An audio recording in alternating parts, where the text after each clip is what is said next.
Depuis 80 ans, la Fondation INFA forme, accompagne et transforme des parcours. L'INFA est née au lendemain de la Seconde Guerre mondiale dans un contexte d'urgence sociale et de reconstruction. Sa mission première, répondre aux besoins de qualification d'une société en plein bouleversement. Dans les années 1960, l'INFA propose ses premières formations, accompagnant la professionnalisation du secteur social et l'émergence des métiers d'animation. Dans les années 70, elle élargit son champ d'action à de nouvelles filières, pour former aux métiers de l'hôtellerie, du tourisme, du médico-social et aux métiers d'art. Les années 90 marquent une étape clé. Tout se rassemble, tout s'unifie, sous un seul nom, l'INFA. La fondation se structure, se diversifie et devient un acteur incontournable de la formation. En 2015, l'INFA est reconnue fondation d'utilité publique, scellant dans ses statuts un engagement fort, promouvoir l'éducation populaire et garantir l'accès à la formation pour tous. Aujourd'hui, forte de ses 80 ans d'existence, la Fondation INFA poursuit la même ambition. Être un tremplin pour des milliers de personnes, une révélation pour certains, un point d'ancrage pour d'autres. Derrière chaque formation, il y a un engagement. Derrière chaque réussite, il y a une rencontre.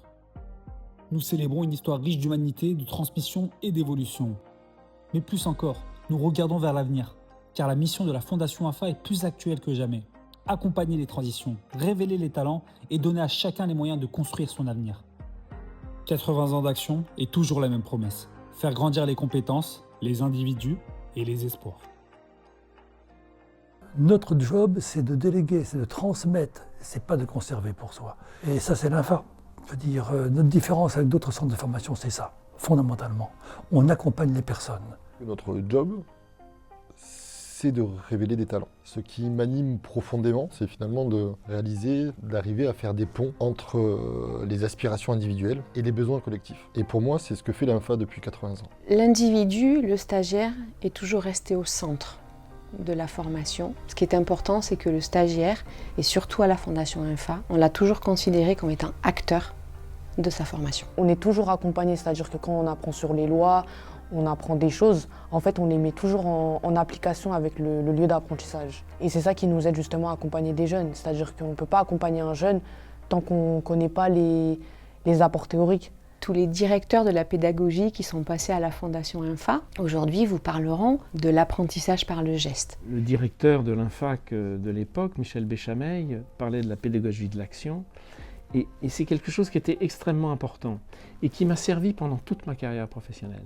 La pédagogie de l'action, c'est une pédagogie de l'alternance, c'est une pédagogie de la fluidité. C'est-à-dire que l'individu a quelque chose à voir. Je vais voir sur le terrain, je vais me rendre compte, je vais essayer d'examiner et puis je reviens en discuter avec des collègues. En d'autres termes, c'est la différence qui existe entre savoir et connaître. C'est se dire que ce métier, il s'exerce dans un collectif. Et cette pédagogie de l'action, cette approche qui va de la synthèse du global au particulier, est quelque chose qui m'a toujours suivi dans ma carrière professionnelle. Elle vient de la JOC, la Jeunesse ouvrière chrétienne, voir, juger et agir. C'était les mots-clés de cette pédagogie qui a été notre ligne, la pédagogie de l'action, comme on l'appelait. La formation, elle permet à la chrysalide de devenir papillon. Et c'est ça que j'aimais retrouver moi quand j'étais formatrice. Et j'aime entendre ces histoires de parcours de ces apprenants aujourd'hui au sein de la Fondation.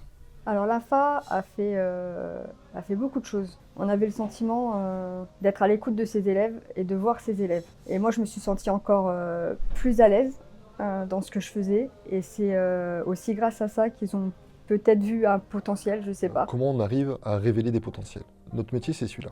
C'est de révéler des potentiels et d'accompagner, de donner confiance et de permettre d'ouvrir les yeux et d'apporter de la compréhension. On nous fait confiance dans notre façon de laisser les apprenants un petit peu en autonomie, d'être impliqués dans leur formation. En fait, j'ai l'impression que depuis que je suis dans ce lieu d'apprentissage, j'ai grandi en fait, que ce soit même au niveau du vocabulaire, au niveau de la posture. C'est plus qu'une formation. L'INFA te permet quand même de se créer des contacts aussi à travers leurs événements, à travers les groupes de stagiaires qu'ils vont créer. Le fait d'être à l'AFA, c'est qu'en fait on n'est pas isolé. Il n'y a pas que notre formation là. Et en fait il y a plein de cœurs de métier, c'est ça que je trouve qui fait surtout la force. Je pense déjà en termes de contacts, en termes de compétences, l'INFA m'ouvre énormément de portes. Parce qu'ils sont très peu à le faire en France. D'avoir voilà, ce partenariat avec l'Université de Créteil qui me permet d'avoir le diplôme de sciences de l'éducation, donc la licence, plus le DE.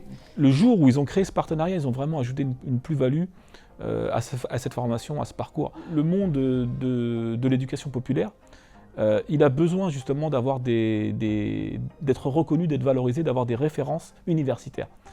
Et c'est en ça que, pour moi, en tout cas à titre personnel, ça a été très important de pouvoir coupler un diplôme d'état supérieur à un master. Bon, la Fondation INFA, c'est un partenaire extraordinaire pour nous. C'est pas un partenaire, c'est notre partenaire. Nous partageons une histoire commune, nous partageons les valeurs communes, nous partageons une manière de travailler ensemble commune et nous partageons aussi des relations personnelles. La formation à l'INFA, ça va me permettre de rester un citoyen, de comprendre le monde.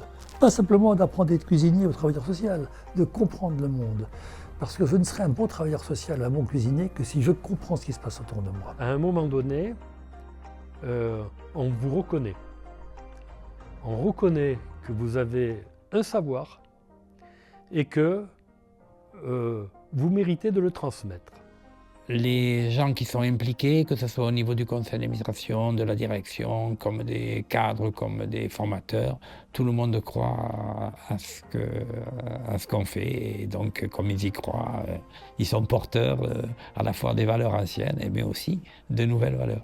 Je suppose qu'il y a 80 ans, on ne formait pas de la même façon qu'on forme maintenant. Donc je pense que l'INFA sait s'adapter, sait se renouveler, pour toujours avancer dans la formation. C'est ce qui fait, je crois, sa longévité. Et puis je crois que fêter les 80 ans, c'est aussi rendre hommage à toutes celles et ceux qui ont bâti cette institution et qui l'ont fait grandir. C'est un clin d'œil à tous les stagiaires, les milliers de stagiaires qui sont passés dans cette institution et pour lesquels la formation suivie a été un sésame pour leur vie professionnelle et je dirais pour leur vie tout court. Ce sont, ces personnes-là, la mémoire vivante de notre institution. Merci d'être passé par l'INFA, merci d'avoir fait ce que l'INFA est aujourd'hui. Elle a changé complètement ma vie parce que je suis devenu professionnellement compétent pour la suite des années que j'ai eu à encadrer, à animer. Ma maison, elle a fait aussi mon parcours, cette fondation. On peut parler des parcours des stagiaires, mais je ne pourrais pas vous parler moi de mon parcours. Elle a su me donner les opportunités pour évoluer, pour monter en compétences, pour devenir citoyenne. Je discutais tout à l'heure avec le vice-président, le préfet Hamé, qui me disait « mais l'INFA, c'est ma vie ». Cette formation en 1981, elle a été quelque part fondatrice dans mon parcours personnel. Donc la première chose que j'ai envie de dire, c'est de la gratitude. Je souhaite à la Fondation INFA qu'on fêtera les 100 ans ensemble.